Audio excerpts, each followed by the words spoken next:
आइए राजू भाई, कैसे हो? ठीक है आनंद। अच्छा, आज अपने खेत में आए हो? बिल्कुल। तो लोगों को भी दिखा दे कि आज आपकी खेती दिखा दे, खेत में क्या क्या आज आपने किया है। बिल्कुल बिल्कुल। तो नमस्कार साथियों, मैं आपका दोस्त राम गोपाल और ये राजू भाई आज एक खेत में आए हुए हैं जो कि राजू भाई का फार्म हाउस है और यहाँ पे इनकी जो बिरयाली है उसकी खेती की गई है। तो कैमरामैन चारों तरफ कैमरा घुमा के बताइएगा कि बिरयाली की खेती है, ये अभी फल फूल रही है। ऐसे में राजू भाई आप बताइएगा, जो ये बिरयाली की खेती है ये अचानक आपके दिमाग में कैसे आया? इस साल बरसात है वो बहुत ज्यादा हुआ था। अच्छा। और बरसात की ऋतु में ये खेत सूख नहीं पाए थे। अच्छा। और सर्दी ऋतु में पहले जीरे का प्रोग्राम था। अच्छा। लेकिन कुछ पापा का मन था कि हटके किया जाए। अच्छा। तो उन्होंने बिरयाली फसल है, अच्छा, सौंफ, अच्छा, साथियों बोने का प्रयास किया। अच्छा। और आज देख रहे हैं हम कि खेत में बहुत अच्छा, अच्छी फसल खड़ी है।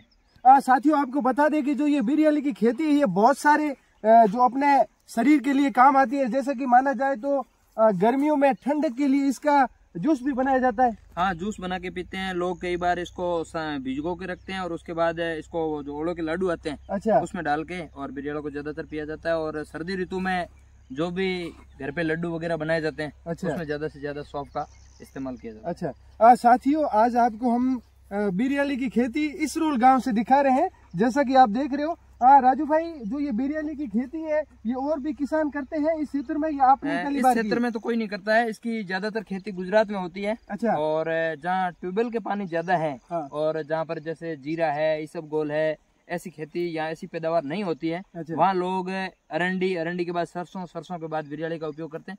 लेकिन इसरोल यहाँ लगभग नजदीक में, अच्छा, ज्यादातर में खेती हमारी की है, पहली बार की है। साथियों आपको दिखा दे कि जो ये बिरयाली की खेती है ये किसान भाइयों को करनी चाहिए, क्योंकि इसका जो भाव है मार्केट का ये 300 से लगा के 600 रुपए तक रहता है। क्या राजू भाई इसका भाव? बिल्कुल महंगी है। हाँ। और ये एक दूसरी चीज ये है कि इसको खराब होने का बहुत कम चांस रहते हैं। अच्छा। 10% इसकी खराबे के चांस रहते हैं। अच्छा। क्योंकि अपने यहाँ तो अभी तक जो ओस वगैरह है वो बहुत कम गिरती है।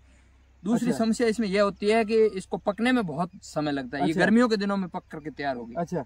साथियों आपको बता दें कि इसरोल गांव के अंदर या सभी जो साचोर के आसपास जितना भी क्षेत्र है वहां पे इस बार बारिश है वो ज्यादा हुई थी।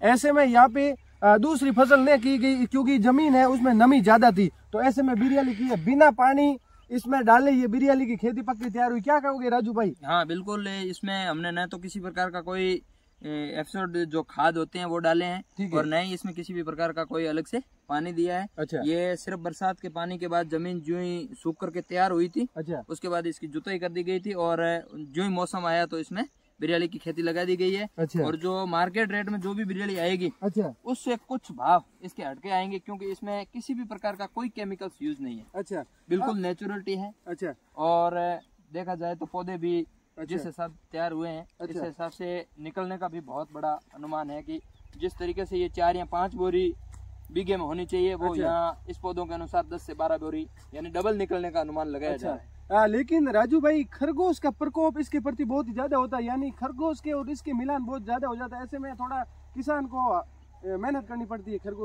खरगोश एक ऐसा पक्षी है जो पत्तेदार हो जो भी चीज होती है, जैसे मेथी है या मूली है या जो ये बिरयाली है, इसको खाने की ज्यादा कोशिश करता है। और जब ये छोटी थी तो इसको खरगोश ज्यादा खाने की कोशिश करता है। तो पापा जी के द्वारा पूरे खेत के चारों तरफ, पहले ध्यान नहीं रहा, लेकिन उसके बाद पूरे खेत के चारों तरफ एक व्हाइट कपड़ा है वो लगा दिया गया, जिससे खरगोश आसानी से अंदर नहीं आ सकता। पहले तो राजू भाई खरगोश पक्षी नहीं है, पशु है, ये इस बात को ध्यान रखिएगा। गलती हो जाती है, कभी कभी ज्यादा बोल लेते हैं ना तो कहीं अनाप शनाप में कुछ शब्द इधर से उधर निकल जाता। तो साथियों आप देख रहे हो, पक्षी का कोई नहीं। हाँ, कोई बात नहीं। राजू भाई आपके खेत के अंदर शानदार जो इस बार है बिरयाली की खेती की गई है।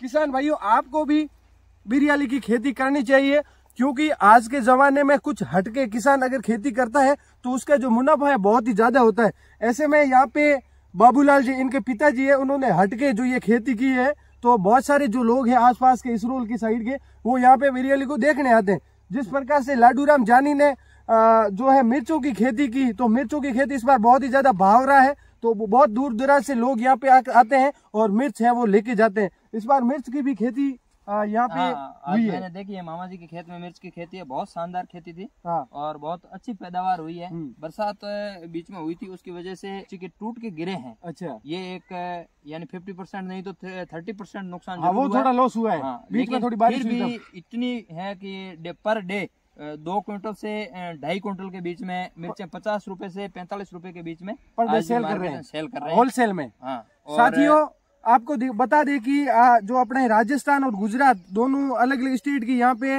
मिर्च आती है, उसमें अपनी जो मिर्चें हैं वो 5 से 7 दिन तक बिल्कुल खराब नहीं होती और वो दूसरे से तीसरे दिन खराब हो जाती है। राजू भाई आप मार्केट में रहते हो, क्या ये बात सत्य है? हाँ, जो बाहर से गुजरात की साइड से जो भी मिर्चें आती है उसमें ज्यादातर केमिकल्स यूज होते हैं, वहाँ की जमीनों में ज्यादातर केमिकल्स है। यहाँ मैंने अभी देखी थी खेती, तो इसमें लाडू राम जी के द्वारा, मामा जी के द्वारा सिर्फ और सिर्फ जो खाद थी भैंस की या गाय की उसका यूज किया गया है। उसके अलावा किसी भी प्रकार का कोई छिड़काव नहीं है। अच्छा, एकदम जैविक खेती के रूप में तैयार किया गया है। सिर्फ पानी है वो बूंद से ड्रिप से दिया जा रहा है। हाँ। बाकी इसके अलावा किसी भी प्रकार का कोई केमिकल्स यूज नहीं किया है। ठीक है साथियों, अगली बार बात करेंगे लोकसभा से संबंधित, तो बढ़ते रहे एक नेक्स्ट वीडियो के लिए। तब तक के लिए जय हिंद, जय भारत।